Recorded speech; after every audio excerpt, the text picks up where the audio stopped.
Di jantung gugusan bintang Pleiades di planet Taygeta, berdirilah Istana Tetua Ikai. Sebuah keajaiban cahaya dan kesadaran yang memancarkan keindahan luar biasa ke seluruh penjuru galaksi. Istana ini bukan hanya sekadar bangunan, melainkan simbol harapan dan kedamaian bagi semua makhluk yang mengenalnya. Menara-menaranya yang berkilauan menjulang tinggi ke langit, menembus awan nebula dan bintang-bintang jauh, seolah-olah menyentuh cakrawala kosmik yang tak berujung. Setiap sudut istana memantulkan cahaya bintang, menciptakan pemandangan yang memukau siapapun yang memandangnya. Udara di sekitarnya berdengung dengan harmoni, melodi kedamaian dan keseimbangan yang bergema di setiap orang yang masuk. Suara angin lembut dan gemericik air menambah suasana tenang, membuat siapapun merasa damai dan diterima. Inilah pusat Federasi Cahaya Galaksi, tempat peradaban penjelajah bintang yang tak terhitung jumlahnya berkumpul dalam persatuan, kebijaksanaan, dan rasa saling menghormati.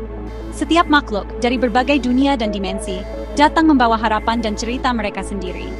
Tetua Ikai, makhluk dengan usia dan kasih sayang yang luar biasa, berjalan perlahan di Taman Kristal. Kehadirannya memperkuat ketenangan, membimbing triliunan makhluk di seluruh galaksi, dan menjadi sumber inspirasi bagi semua yang mencari pencerahan. Delegasi dari setiap penjuru alam semesta tiba untuk menghadiri Dewan Agung. Kapal-kapal mereka berlabuh di pelabuhan Etherik yang bercahaya. Bahasa dan pikiran mereka langsung diterjemahkan oleh medan telepati, memungkinkan komunikasi tanpa batas di antara semua bangsa. Istana ini adalah tontonan persatuan, sebuah bukti hidup tentang apa yang bisa terjadi di alam semesta ketika perbedaan dirangkul dan perdamaian dijunjung tinggi. Namun di balik keindahan dan harmoni itu, sebuah bayangan misterius sedang berkumpul, menunggu saat yang tepat untuk menyerang dan menguji kekuatan persatuan yang telah dibangun selama berabad-abad. Aula besar adalah keajaiban kosmik, langit-langit kubahnya adalah peta bintang hidup, galaksi-galaksi berputar di atasnya. Tetua Ikai duduk di antara para delegasi, seorang fasilitator, bukan penguasa. Diri Ashtar, pemimpin Sirian yang bijaksana. Tiba-tiba, sebuah ketidaksesuaian muncul. Kedatangan Pit Kozoks, sosok reptil yang penuh kekuasaan dan iri hati, dan putranya, Opi Sheklio, yang mirip Ashtar tetapi memancarkan kelicikan. Ambisi Pit Kozoks membara saat ia menyaksikan Dewan merayakan persatuan dan kemajuan. Opi Sheklio, menawan tetapi manipulatif, memandang Ashtar dengan cemburu. Laporan Dewan tentang perdamaian dan penemuan hanya memicu kebencian Pit Kozoks. Baginya, federasi adalah sangkar, bukan keluarga. Benih-benih pemberontakan telah ditaburkan. Saat Dewan membahas harmoni, Pit Kozoks bangkit. Energinya membungkam aula. Ia menyatakan, kita berbicara tentang perdamaian, tetapi menyangkal hukum sejati alam semesta kekuasaan. Aku menantang hakmu untuk memimpin, Ikai. Kejutan menyebar di seluruh majelis, tantangan langsung tidak terpikirkan. Ashtar mengecam pengkhianatan Pit Kozoks, memperingatkan bahwa kekuasaan tanpa kebijaksanaan mengarah pada kehancuran. Tetua Ikai dengan sedih menjawab, federasi adalah keluarga yang harus dilayani, bukan takhta yang harus dimenangkan. Berdiri melawan cahaya, dan cahaya akan membela dirinya sendiri. Pada saat itu, mereka yang menentang federasi dikenal sebagai Satan. Garis-garis telah ditarik, zaman perdamaian berakhir, perang tidak bisa dihindari. Kosmos menahan napas. Perang meletus seketika, bukan peluru, tetapi perang psikis dan energetik dalam skala kosmik. Pasukan Pit Kozoks melepaskan semburan energi negatif, menghancurkan perisai istana. Armada kapal perang gelapnya bentrok dengan armada bercahaya federasi. Ruang angkasa menjadi medan perang cahaya dan bayangan. Kapal-kapal berkedip melalui dimensi. Senjata menargetkan pikiran dan materi. Di darat, Pit Kozoks melawan penjaga federasi, sementara Opi Sheklio menyebarkan kebingungan, mengubah sekutu menjadi musuh satu sama lain dengan manipulasi hipnotis. Meskipun licik, pasukan Satan kalah jauh oleh persatuan federasi. Strategi Ashtar melumpuhkan armada musuh. Tetua Ikai memasuki medan pertempuran, memancarkan cinta murni yang menetralkan kebencian dan melucuti senjata para pemberontak. Situasi berbalik, federasi menang. Akhir perang sudah dekat. Kalah, Pit Kozoks dan para pengikutnya mundur, melarikan diri ke bayangan galaksi. Kekalahan ini bukan hanya memukul harga diri mereka, tapi juga menyalakan api dendam yang membara di hati para Anunnaki. Mereka tahu, pertempuran belum berakhir, hanya berubah bentuk. Mereka berkumpul kembali di atas sebuah kapal induk raksasa Anunnaki, tempat mereka merencanakan langkah berikutnya. Di tengah kegelapan luar angkasa, kapal ini menjadi markas rahasia, penuh bisikan strategi dan ambisi balas dendam. Opi Sheklio, sang ahli strategi, mengusulkan rencana baru yang licik. Kita tidak bisa mengalahkan mereka dengan kekuatan, tetapi kita bisa merusak apa yang paling mereka hargai. Suaranya tenang, namun penuh ancaman tersembunyi. Ia menunjuk ke bumi, proyek Federasi dan Kishapoli kesayangan tetua Ikai. Planet biru itu kini menjadi target utama, simbol harapan yang akan mereka ubah menjadi sumber keputusasaan. Rencana mereka jelas, menyusup dan merusak umat manusia dari dalam, membuktikan bahwa ketakutan lebih kuat daripada cinta. Mereka ingin menanamkan benih keraguan dan konflik di antara manusia. Mereka melarikan diri dengan kapal perang raksasa seukuran planet yang dikenal sebagai Nibiru. Lambung logam gelapnya menutupi bintang-bintang. Saat mereka menghilang ke dalam kekosongan, Pitkozoks bersumpah akan kembali, menjanjikan perang baru yang tidak akan berakhir sampai seluruh galaksi tunduk padanya. Mereka tidak akan menaklukkan sebagai prajurit, tetapi sebagai dewa, memutarbalikkan evolusi manusia untuk melayani tujuan gelap mereka. Dengan kekuatan yang nyaris tak terbatas, mereka siap mengubah sejarah manusia selamanya. Pitkozoks menyetujui, ini adalah balas dendam yang layak bagi kecerdasannya. Ia yakin, kemenangan sejati adalah ketika musuh hancur dari dalam. Anunnaki menetapkan jalur menuju bumi, berniat meracuni hati Federasi. Mereka bergerak diam-diam, menyusun strategi yang akan mengguncang tatanan galaksi. Jauh time dari perang kosmik, planet bumi sedang mengalami zaman keemasannya sendiri. Umat manusia hidup dalam harmoni dengan alam. Masyarakat mereka dibangun di atas prinsip-prinsip pembelajaran, spiritualitas, dan ekspresi artistik. Kota-kota besar seperti Atlantis yang legendaris, bangkit bukan sebagai monumen kekuasaan, tetapi sebagai pusat kebijaksanaan dan pencerahan. Tidak ada perang, tidak ada kemiskinan, dan tidak ada perselisihan. Manusia menghabiskan hari-hari mereka menjelajahi misteri pikiran dan rahasia alam. Mereka adalah orang-orang yang damai, hati mereka terbuka dan semangat mereka cerah, sama sekali tidak menyadari konflik galaksi yang kini melaju menuju rumah mereka yang tenang. Keberadaan yang idilis ini adalah target sempurna untuk kemarahan Pitkozoks. Dari jembatan Nibiru, dia memandang bumi dengan cemoohan. Dia melihat kedamaiannya sebagai kerentanan, kepolosannya sebagai kelemahan yang harus dieksploitasi.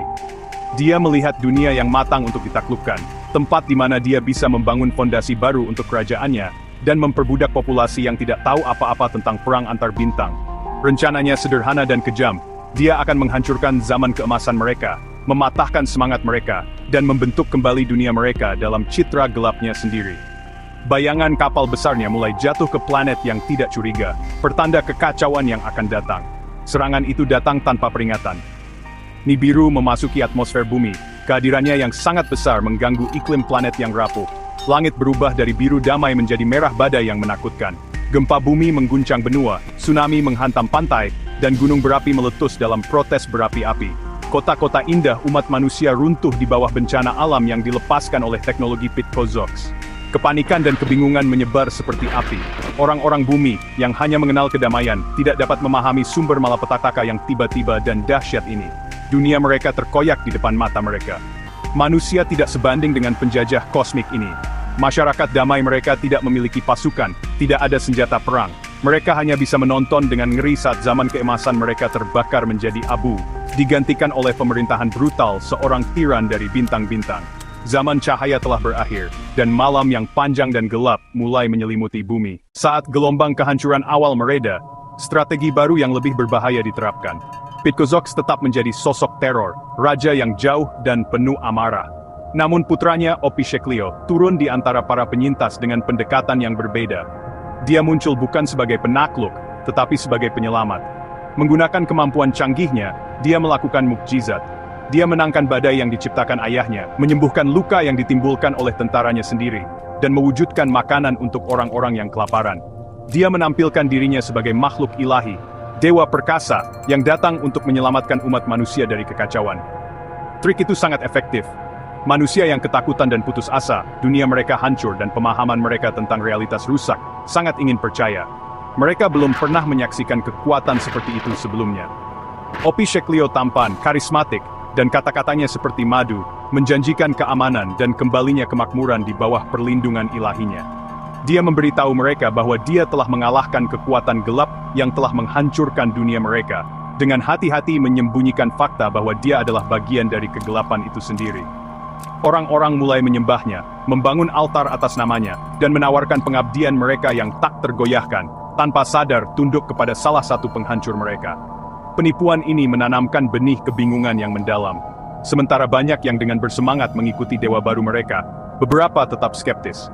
Mereka mengingat kedamaian yang datang sebelumnya, dan mereka merasakan kegelisahan yang mendalam tentang makhluk perkasa yang menuntut penyembahan sebagai ganti keamanan ini.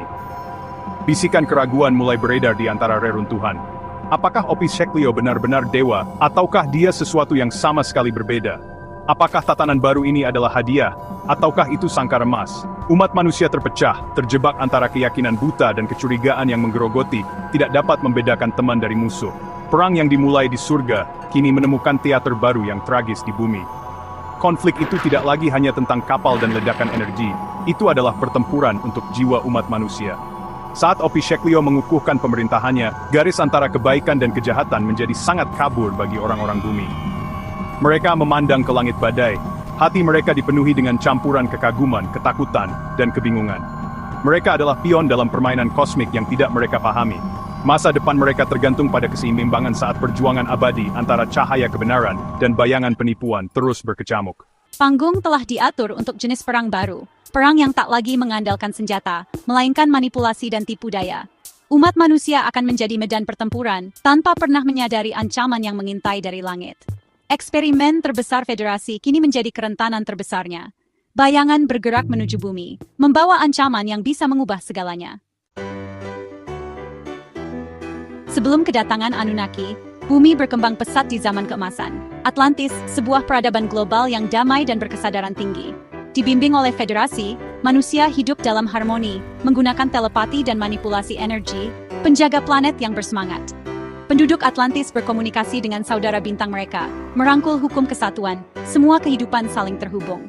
Kesempurnaan ini menjadikan bumi target yang sempurna. Kapal induk Anunnaki muncul sebagai benda langit baru, Nibiru.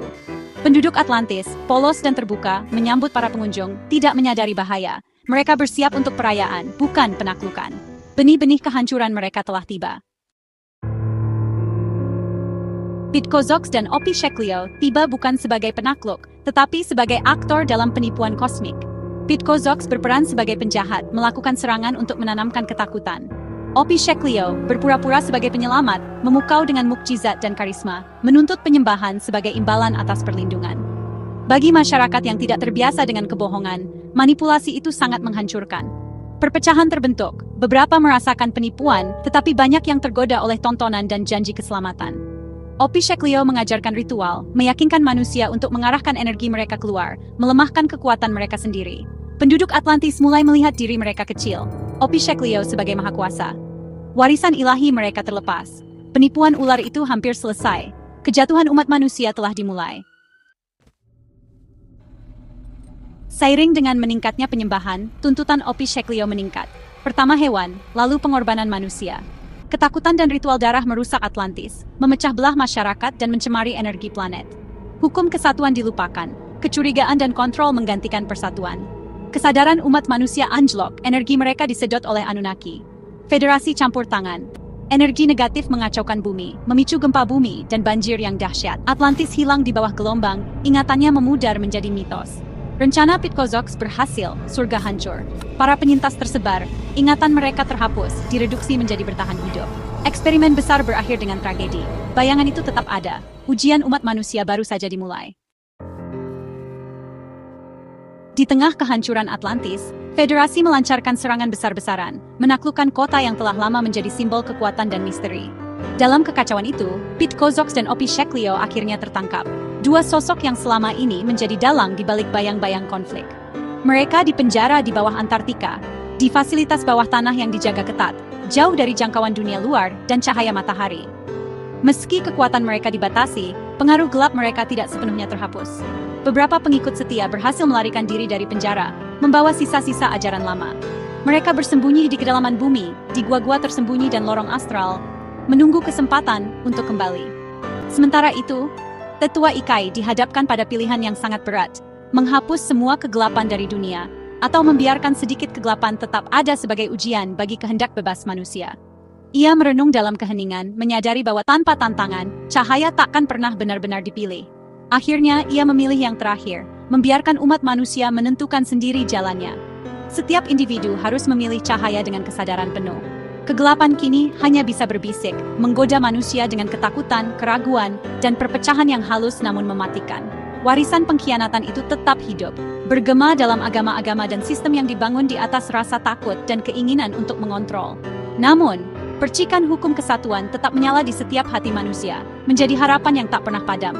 Pilihan antara cinta dan ketakutan kini menjadi ujian terbesar umat manusia.